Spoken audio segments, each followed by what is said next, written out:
Welcome to the Ignite Podcast, the only healthcare marketing podcast that digs into the digital strategies and tactics that help you accelerate growth. Each week, Cardinal's experts explore innovative ways to build your digital presence and attract more patients. Buckle up for another episode of Ignite.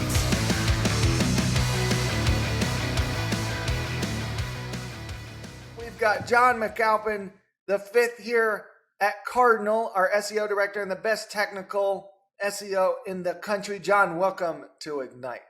Happy to be back. I'm Alex, still CEO of Cardinal Digital Marketing, just so you know who's this loud voice yelling at you while you're driving your car. So y'all are going to love this. This is a perfect episode for some of my big groups, my PE-backed groups, my high-growth healthcare groups. You guys are going to love this episode. This one will not so much apply to small provider groups unless you guys are doing acquisitions. So just want to set the table. What we're going to talk about today, this is pretty much all John does at Cardinal at this point because we work with a lot of high-growth healthcare groups. What we're going to talk about today is how to successfully merge websites, when to do it, how to do it, and when not to do it. So John, welcome to Ignite. Let's get into it. So rate of acquisitions in healthcare are increasing. Money's cheap. Private equity groups are going and acquiring a lot for very low interest rates, and they're also seeing a lot of consolidation benefits in the market, right? So, John, when you look at a website, a provider group that's making a lot of acquisition, what's the first thing you look at to determine whether they should be combined or kept separate as separate provider group entities, different URLs, and different brands? That's a great question, and it really depends on the regional footprint. Some things that we look at is, are there any kind of regulations that like talk about certain features or insurances that require different brands to be separated by state, where if you were to merge it, it would make the website overly complicated. Are there any services that differ by region that can't share global content? Or do some of these regional brands have such a strong brand awareness and footprint in the area that merging them could hurt that local performance? These are things that would tell me maybe it makes sense to keep them separate while you build up the brand awareness of the parent brand. At the end of the day, merging websites is going to be beneficial for all, especially when you're acquiring small local groups. But sometimes it makes sense to keep them separate for a while you're building up the authority of this master brand. But when you want to combine, there are some signs that it's time to combine. That's when your internal management and operations staff is slim, meaning it's hard to facilitate multiple sites. You just don't have the bandwidth. Or maybe you can't afford an agency to facilitate that many updates and things like that. If you're looking to trim costs, it's always cheaper to merge into one site. You're saving on hosting costs, management costs of updating websites, and even other types of web-related costs. Or if you're looking to improve your domain authority, because when you merge websites, we all know that when you acquire a small group, maybe it doesn't have a big backlink profile, merging it with a bunch of other sites, they share the wealth of the other websites and other brands. There's a lot of signs that it makes sense to combine, but sometimes you do need to stagger it. Yeah, you need to stagger, and you got to create a huge sitemap of everything and benchmarks, et cetera, right? Like, this doesn't sound simple, what you're talking about. Yeah, and there's a lot of times where when you're dealing, especially in healthcare, especially when you have provider egos at play, you need to have a lot of special treatment for different former brands. They want to keep some of their former glory, and finding ways to make an efficient website. If you listen to our last podcast talking about efficiency and consistency, working with regional brands can be tricky, trying to appeal to local providers while maintaining a national footprint.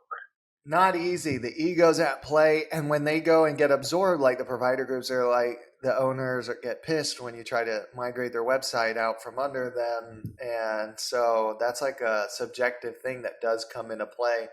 A lot of times, what's the best thing to do is to allow the website to sit there for a while. You put both brands next to each other like this, acquired by this, or merging with this, or this, with this. And then you, over time, you build the master site that will take all the regional groups in. Is that like what you do to absolutely? Yeah. You need to have a strong communication plan to educate patients, especially existing long-term patients. I'm talking beyond digital. I'm talking even like email marketing, maybe even print collateral. Really focus on the education. Update your local listings to say formerly old brand, things like that. and definitely have some kind of treatment on the location pages they formerly missed. Let's talk about benchmarks. So CRO play into here at all? Like, what would you do to set up the benchmarks for like how things are ranking, tracking, all that stuff? We're talking about setting up benchmarks for CRO. The whole point of CRO is to improve the conversion path for users, or in this case, patients.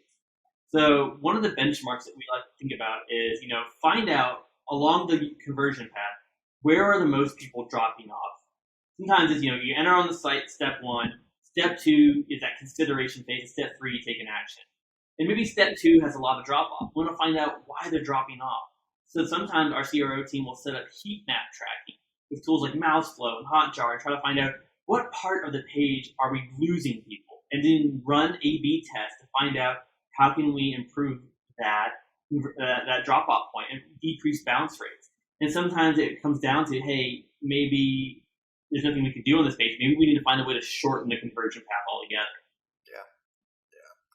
Yeah. And understanding where everything ranks, who ranks for what, also important because people say, my rankings disappear when you did the migration. It's like, no, your rankings were total shit beforehand. So don't try.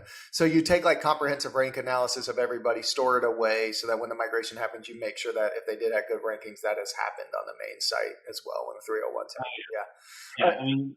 Yeah.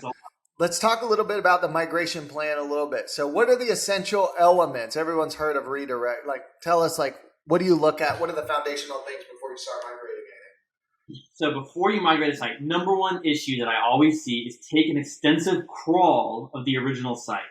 One of the biggest issues is people only look at what's in the main navigation. There's always hidden content on the website. I'm talking about patient forms, images, maybe even old blogs, things that the providers and patients were always using, but may not have told the new brand about or told the agency about. So always do a crawl and say, hey, here is all the pages I've found and Google will find on your website. Here's where we're going to move them to, and have an actual A to B redirect map set up.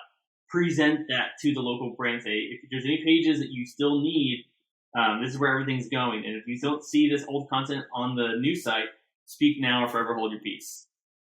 When you do finally get everything redirected, when do you know the results, the fruits of your labor? Like, do you get the new rankings in a week? How long does it usually take? Like, how patient should you tell people to be, or is it like that? When you're doing a site migration, it depends on how big the old site was. Small sites, usually you'll see performance boost a lot quicker. Bigger sites, it can take longer. Google has said it can take up to a year for a site to fully migrate. And to find out, what you need to do is after you set up 301 redirects, and remember, 301 redirects on site migrations are a mandatory thing. Set up in Search Console a migration. You can go to Search Console and Alex will talk a lot about Google Search Console. You can't sleep on it. You can set up a site migration there and tell Google, I am moving this site to this domain. It will scan your 301 redirects and make sure they're in place. And then once they validate that that's in place, it'll actually initiate. You're telling Google about your site migration, and your rankings can happen a lot faster. And it will have a tracker in your Google Search Console that says, hey, this site migration is still in progress. And that can take up to a year. And that's way when that disappears, you'll know that it's done. Sometimes it takes 3 months. Sometimes it can take a year. Again, it depends on how big the old site was. I didn't know you could set it up in Search Console and you like actually tell it you're doing. I didn't know you could do all that. Search Console's awesome, man. Everybody is sleeping on it. Like you said, they're sleeping on it. They're improving it every month. They're adding new features all the time. John, we talked a lot about what happens on site. You briefly mentioned update your directories. Very important. I don't want people sleeping on that.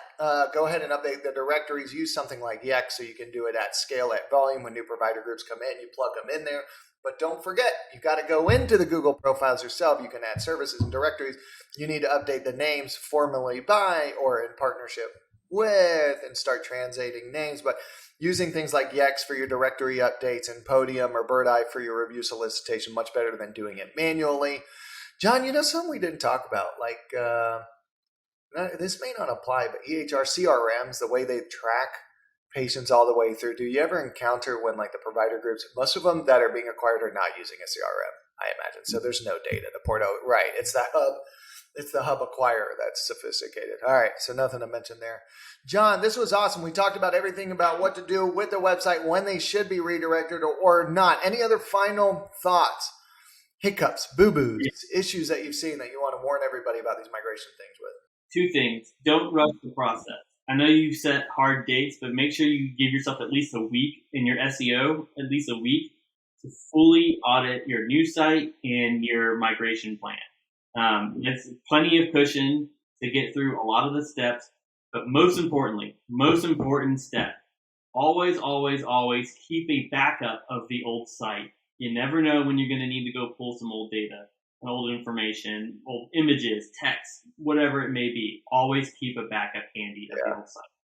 And I think, also important, when you're going and acquiring new groups, like make it part of the contract is what will happen with the marketing so they know the steps. First, we will do these things. It will be a combination effort for a while, and then eventually we'll migrate. Like, don't throw marketing in our bus where we have to figure everything out and then like anger your new provider groups that you've just absorbed. Like, start talking to them about it. Marketing should be a foundational element of these acquisitions. So talk to the groups you're acquiring, please. John, thank you so much. I don't know if it's your favorite thing anymore because you're doing so much of it. It's like the librarian that loves reading. I don't know, at some point maybe you don't like reading, but thank you for sharing your knowledge. Hopefully websites come to us in better shape when these acquisitions happen. They're listening to you and we're making less boo-boos, right? Oh, yeah. Anytime you work with an SEO of any caliber, you're going to have a better experience with your websites. Yeah, buddy, especially one as good as you. John, it's been an honor. I learn so much from you every time. And thank you for joining us on Ignite. We can't wait to have you back. But for now, a lot of clients need you in a lot of ways. So thank you, and we'll talk to you later.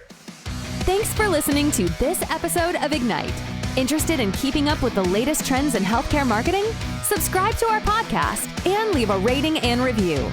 For more healthcare marketing tips, visit our blog at cardinaldigitalmarketing.com.